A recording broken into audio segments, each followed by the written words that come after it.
বন্ধুরা কেমন আছো তোমরা সবাই নিশ্চয়ই ভালো আছো। আর আজকে হলো শনিবার, এখন সন্ধে ছটা বাজে মনে হয়, এখন ছটাই বাজে। ছটা বাজে তো না 6:30 বাজে? 6:30। ও তাহলে ভুল বললাম, আমি বলছিলাম 6টা বাজে। তো 6টার সময় মনে হয় রেডি হওয়া শুরু করেছে আমরা। এখানে লাইটিংটা বেশ ভালো। এদিকে আসো তো, তুমি আর আমি একটা ফটো তুলে তো, সেলফি নেই তো। তুমি তো ঘুমিয়ে ঘুমিয়ে মানে ক্যাতরাচ্ছ শুধু। আজকে সকালবেলা আমাদের 3 বোনের ফ্যামিলি মিলে দীঘাতে চলে আসলাম। এর আগের ব্লগে তোমাদেরকে বলেছিলাম। তো সকালের দিকে একটা ব্লগ করা হয়েছিল, তারপর আমি এই সন্ধ্যের পর থেকে আরেকটা ব্লগ শুরু করলাম। ভাবলাম ব্লগটা বড় হয়ে যাবে, ওই কারণে। তো আমাদের হোটেলের রুমটা হলো গিয়ে 5 তলার উপরে। আমরা এইবার নিউ দীঘাতে হোটেল বুক করেছি। এই পরপর জানো তো নিউ দীঘাতে 2বার থাকা হলো। এর আগের বার যখন এসেছিলাম সেই সময়ও নিউ দীঘাতেই থাকা হয়েছিল। এই হোটেলটার নাম মনে হয় রয়্যাল সি। তো আমার হাজব্যান্ড আবার দেখেনি, মানে হোটেলটা না দেখেই আর কি বুক করে নিয়েছে। এখন এখানে এসে দেখছি হোটেল থেকে সি বিচটা একটু দূরেই আছে, 10 থেকে 15 মিনিট হেঁটে যেতে হয়। অটো টোটো নিলে একটু সুবিধা হয়। তো কখনো কখনো আমরা টোটোতে গিয়েছি, আবার কখনো কখনো হেঁটেও গিয়েছি। এখন আমরা যাচ্ছি ওল্ড দীঘার ওখানে সিহক বলে একটা জায়গা রয়েছে, সেখানে যাচ্ছি। সিহক না জানি সিহক নামটা হয়তো ভুলও বলতে পারি, খেয়ালে নেই। ওই জায়গাটাতে আমরা দিনের বেলাতে বেশিরভাগ সময় যেতাম। আগে তো এখানে স্নান করতে আসতাম, তো আজকে রাতের বেলা আসলাম। এর আগে রাতের বেলা আসা হতো না। তুমি আশা করেছো, সেটা তোমার ইচ্ছা পূরণ করা হলো। রাতের বেলা তুমি দেখো নি মেইন ড্রাইভ, বললেন হ্যাঁ রাতের বেলা সমুদ্র দেখতে ভালো লাগে। আমি বলছিলাম মেইন ড্রাইভে রাতের বেলার দিকে যাইনি কখনো।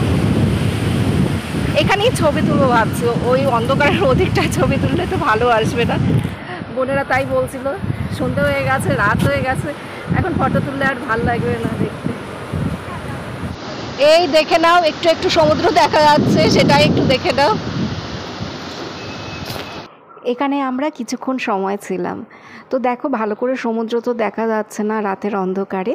তারপর আমরা ওল্ড দীঘার ওখানটাতে চলে গেলাম। এখানেও বেশ সুন্দর বসার ব্যবস্থা রয়েছে। দীঘাটা তো এখন অনেক সুন্দর করেছে। সবসময় এখানে কোনো না কোনো কিছু রেনোভেশনের কাজ চলতেই থাকে, যার জন্য প্রতিবার যখন আসি নতুন কিছু না কিছু এখানে এসে দেখতে পাবোই। আমাদের তো দীঘাতে খুব আসা হয়, বললাম না, বছরে 3-4 বার এখানে আসা হয়। আর প্রতিবার এসে নতুন কিছু না কিছু এখানে দেখতে পাই। এবার যেমন দেখতে পেলাম রাতের বেলাতেও সমুদ্র দেখা যাচ্ছে। ওই দিকটাতে তো আমরা দেখতে পাইনি সমুদ্র, ওই দিকটা তো তোমরা অন্ধকার দেখলে। আমরা কিন্তু এখন ওল্ড দীঘাতে চলে এসেছি। তো এখানে বসে দেখো সমুদ্র দেখতে পাচ্ছি। আগে যখন আমরা রাতের বেলা এখানে বসে থাকতাম তখন কিন্তু সমুদ্র দেখা যেত না, অন্ধকার থাকতো জায়গাটা। এর আগে যে ভিডিওগুলো দেখছিলে সেই রকম থাকতো। এখন রাতের অন্ধকারেও সমুদ্রের ঢেউ স্পষ্ট বোঝা যায় লাইটিংয়ের জন্য। আর হলো গিয়ে ওই সমুদ্রের জলে অনেক সময় অনেক রকমের কেমিক্যাল মেশানো হয়। তো এই জিনিসটা এবারে এসে নতুন দেখতে পাচ্ছি।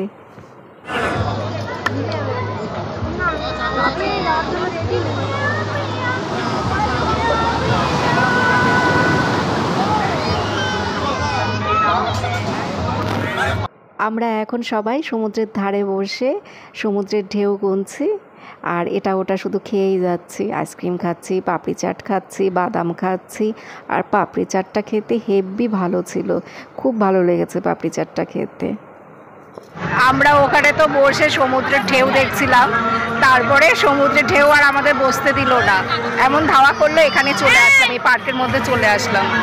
বোনেরা বলে চল চল পালা পালা পালা, এখানে আর বসতে হবে না, ভিজে যাবো। অর্জুন তো ভিজেই গেছে, অর্জুন তো আরও সামনের দিকে এগিয়ে বসছিল, ওইগুলোতে বসেছিল সামনের দিকে। ওর বাবা অর্জুন ওরা ছিল।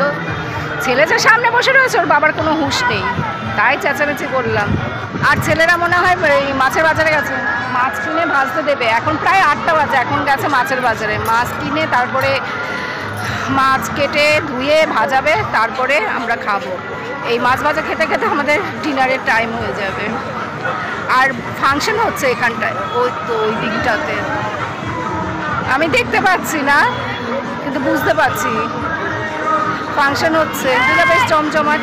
পরশুদিন ঈদ তো, ওই যে বাচ্চারা সবাই খেলছে, স্লিপ কাটে, দোল খায়, আমি বসে বসে দেখছি সব।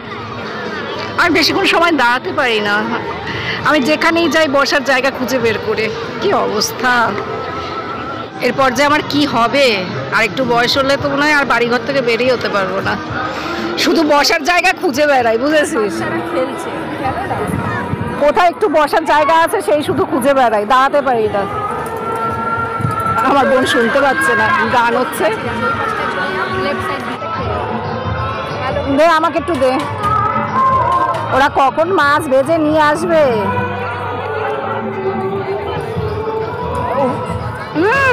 বড় মানিককে দে। ভালো, পপকর্নটা ভালো। দীঘাতে আসলে আমাদের প্রচুর খাওয়া দাওয়া হয়। সমুদ্রের হাওয়া খাওয়ার পাশাপাশি উদরপূর্তি করার জন্য চর্ব, চোষ্য, লেহ এসবের কমতি থাকে না, মুখ চলতেই থাকে। তবে অন্যান্য জায়গায় যখন ঘুরতে যাই তখন কিন্তু এত খাওয়া দাওয়া হয় না, কারণ দীঘাতে প্রচুর খাবারের দোকান আর সমুদ্রের ধারে বসে থাকা হয়, তো ওই জন্য এটা ওটা খাওয়া হয়ে যায়। কিন্তু আমরা যখন পাহাড়ে ঘুরতে যাই বা কোনো তীর্থস্থানে যাই, তখন ধরো ওই গাড়িতে করে ঘোরা হয়, তো সব জায়গায় খাবারের দোকান পাওয়া যায় না, সব সময় খাবার ঠিক মতো কপালে জোটেও না, ভালো কোনো হোটেল খুঁজে পাওয়া যায় না।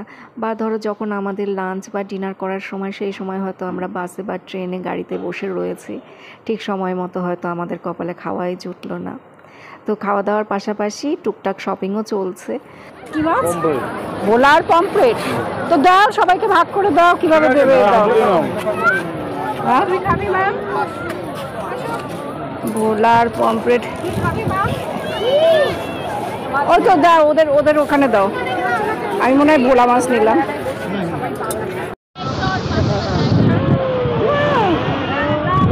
সবাই ভিজে যাচ্ছে, কেউ বসতে পারছে না।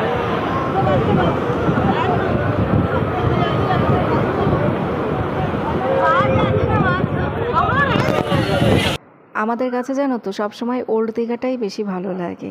এখানে লোকজন অনেক বেশি হলেও না, জায়গাটা বেশ আর কি জমজমাট, তো অনেক দোকানপাট আছে, এখানেই আমাদের বেশি ভালো লাগে। নিউ দীঘাতে অতটা ভালো লাগে না, কিন্তু পরপর আমাদের এই দুবারই নিউ দীঘাতে থাকা হলো। ছেলেমেয়েরা শুধু ওই সুইমিং পুলের বায়না করে, ওই জন্যই নিউ দীঘার হোটেলগুলো নেওয়া। আমি আর আমার মেজো বোন, আমরা দুজন জানো তো শপিং করতে খুব ভালোবাসি। ছোটো বোনও শপিং করে, তবে মনে হয় আমি আর আমার মেজো বোনই একটু বেশি শপিং করে থাকি। অনেকগুলো মাছ ভাজা খাওয়া হয়েছে, ভোলা মাছ আর পমফ্রেট মাছ ভাজা করে নিয়ে আসছিল। তো সেগুলো খেয়ে দিয়ে তারপর কিছুক্ষণ সময় সমুদ্রের ধারে আবার হাঁটাহাঁটি করে ওল্ড দীঘারই একটা হোটেলে চলে আসলাম ভাত খেতে। প্রতিবার যখন আসি এই হোটেলটাতে একবেলা দুবেলা করে ভাত খাওয়া হয়। তো এখন আমি ডিম ভাত নিয়েছি, দুপুরবেলা সবজি ভাত খেয়েছিলাম, এখন ডিম ভাত নিলাম। সয়াবিনের তরকারি রয়েছে, আলু পটলের তরকারি, মুগ ডাল, আলুর চিপস আর রয়েছে ডিম। আমার বর সবজি ভাত নিয়েছিল, তো ওকে আবার অর্ধেক ডিম দিলাম। বাইরে যখন আমরা ঘুরতে যাই সেই সময় মাছ মাংস খেতে আমার না অতটা ভালো লাগে না, কারণ মাছ মাংস তো হোটেলে সেইভাবে ভালো করে ধোয় না, ওই জন্য আমার কেমন যেন একটু ঘেন্না মতো লাগে, আর আমি একটু গন্ধও পাই মাছ মাংস থেকে। সেই জন্য বেশিরভাগ সময় আমি নিরামিষ ভাত খেয়ে থাকি, ডিম ভাত খেয়ে থাকি। ছেলে মেয়ে অনেক সময় বায়না ধরে, সেই সময় মাছ মাংসটা নেওয়া হয়। আর এখানে হোটেলে জানো তো সবজিগুলোকে গুনে গুনে দেয়। আলু পটলের তরকারি করবে, তাতে আলুই বেশি থাকে, পটল হয়তো 1 টুকরো বা 2 টুকরো। কোনো একটা শুক্তো করলো, তার মধ্যে আলু আর আলু, সজনের ডাঁটা বলো আর ঝিঙা পটল বলো, সব সবজি ওই 1 টুকরো বা 2 টুকরো গুনে গুনে দেবে। তো এটা হলো গিয়ে ভোরবেলাতে আমরা সবাই আবার বেরিয়েছিলাম। রাতের বেলা তো খেয়ে দিয়ে হোটেলের রুমে এসে ঘুমিয়ে পড়েছি, খুব ক্লান্ত লাগছিল। ভোরবেলা আবার আমরা ঘুম থেকে উঠে সমুদ্রের ধারে এসে বসে রয়েছি। আমার বোনেরা বলছিল ভোরবেলা ওরা কেউ আসতে পারবে না, বলে আমরা এখানে রিল্যাক্স করতে এসেছি, অত তাড়াতাড়ি ঘুম থেকে উঠতে পারবো না। ওই কারণে ওদের কাউকে আর ভোরবেলাতে ডাকিনি। আমি আর আমার হাজব্যান্ড দুজন সমুদ্রের ধারে চলে আসলাম। আর দীঘাতে আসলে আমি ডাবল ব্রেকফাস্ট করি। ভোরবেলাতে যখন সমুদ্রের ধারে আসি তখন এই ছোট ছোট চায়ের দোকানগুলোতে না ডিম টোস্ট বানায়, আর এই ডিম টোস্টগুলো খেতে আমার কাছে ব্যাপক লাগে, খুব ভালো লাগে জানো তো, খুব কড়া করে ভাজে, তো আমার বেশ ভালো লাগে। আমার হাজব্যান্ড চা খাবে আর আমি ডিম টোস্ট খাবো। তারপর যখন আবার একটু বেলা হয় সেই সময় আবার কচুরি খাই। বললাম না দীঘাতে আসলে আমাদের হেভি খাওয়া দাওয়া হয়, একটা খেয়ে হজম করতে পারি না, সাথে সাথেই আরেকটা খাবার খেতে শুরু করি।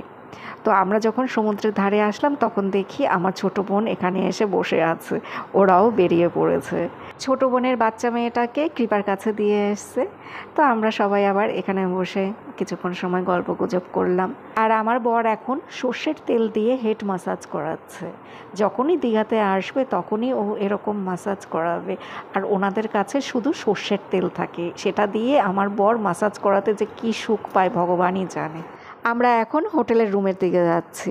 পথে আবার দেখো মেজো বোনদের সাথে দেখা হয়ে গেল, ওরাও বেরিয়ে পড়েছে। তারপর আমরা সবাই আবার একসাথে হলাম। দেখো এই জাহাজ বাড়িটা নাকি ভেঙে দেবে, এটা নাকি কি বেআইনিভাবে করা, কিন্তু এটা দেখতে বেশ ভালো। সে যতবার দীঘাতে আসি ততবার তো এগুলো দেখা হয়। এটা নাকি থাকবে না, ওই জন্য কষে কষা রেস্টুরেন্ট বন্ধ হয়ে গেছে। আমি এই জীবনে প্রথম কষে কষা রেস্টুরেন্টের নাম শুনলাম। আমার বোনেরা তো অনেক রেস্টুরেন্টে খাওয়া দাওয়া করে, তো ওরা আবার রেস্টুরেন্টের সমস্ত খবর জানে। আমি আবার রেস্টুরেন্টের কোনো খবর টবর জানি না। আমাদের কৃপাও জানে, ওই কৃপা বেশি জানে হলো কি ওই ফুড ব্লগ ওসব দেখে, তো ওই জন্য। আর আমার বোনেরা তো মাঝে মধ্যেই রেস্টুরেন্টে খাওয়া দাওয়া করে, তো ওরা জানে সেই জন্য। আমি তাই বলি যে কী নাম, কষে কষা, কষে কষা রেস্টুরেন্ট। এই প্রথম ফার্স্ট টাইম শুনলাম কষে কষা রেস্টুরেন্ট বলেও আবার নাম হয়। 8টা বাজার সাথে সাথে মাথার উপরে সূর্যি মামা নৃত্য করতে শুরু করেছে। আমরা ভাবছিলাম তালসারি যাব, এখন যাবে কিনা জানি না। যা রোদের তাপ আর ভ্যাপসা গরম। ওই সমুদ্রের কাছাকাছি যখন বসে থাকে তখনই ভালো লাগে, তারপরে হেভি গরম লাগে। তখন শুধু ভাবি কখন রুমে যাব। চা খাচ্ছে ওরা, আমার তো 7 সকালে ব্রেকফাস্ট হয়ে গেছে। এটা কেক না বিস্কুট? বিস্কুট। হ্যাঁ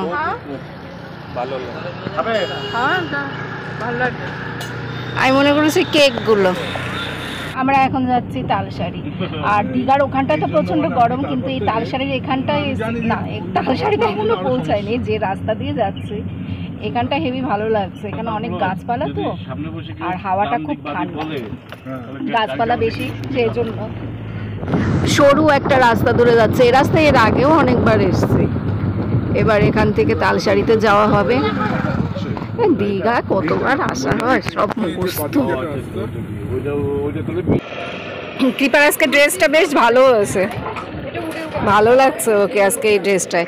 প্যান্টটা কিন্তু অর্জুনের প্যান্ট, তো অর্জুন তো পরতে পারে না, একদিনও পরতে পারেনি। পুজোর সময় আমার মেজো বোন দিয়েছিল, তো কৃপাকে বলেছি যে তুই পরিস এই প্যান্টটা। ছবি তুলে দাও, মানে আমরা ছবি তুলি। আয় সবাই ছবি টাকা মানে ছবি তুলে টাকা দাও, ছবি তুলে নিই না। ওই টাকা টাকা টু করো। লুচি ঘুগনিটা হেভি হয়েছে। বোন বলে কি লুচি ঘুগনিটা দেখে তো এটাই খেতে ইচ্ছা করছে। ও নিয়েছে ডিম টোস্ট, বাচ্চারা নিয়েছে বাটার টোস্ট, আর আমাদের পুরো ফ্যামিলি এই লুচি ঘুগনি। আমরা তো এসবই খেতে পছন্দ করি। এই এই ইয়ে নিপা এখান থেকে নিয়ে, আমি তো এতগুলো খাবো না, আমি তো এতগুলো খাবো না। পরিবেশনটা ভালো করে করেছে না বাবা, খাও। ভালো হয়েছে নাকি?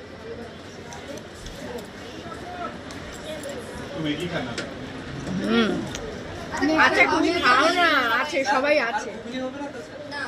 ঘুগনি পরে লাগলে একটু দিয়ে খাচ্ছে সবাই, এখন আর লাগবে না কিছু। ভালো হয়েছে। আমি প্রথমে দেখে বলি টেলটেলে পাতলা ঝোল একদম ঘুগনির। তোর একটা লুচি বাকি। কার?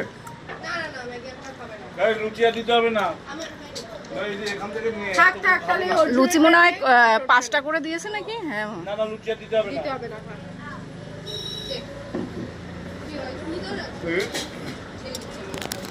আমরা জানো তো আজকে এক রাজ্য থেকে আরেক রাজ্যে চলে গেছি ব্রেকফাস্ট করতে।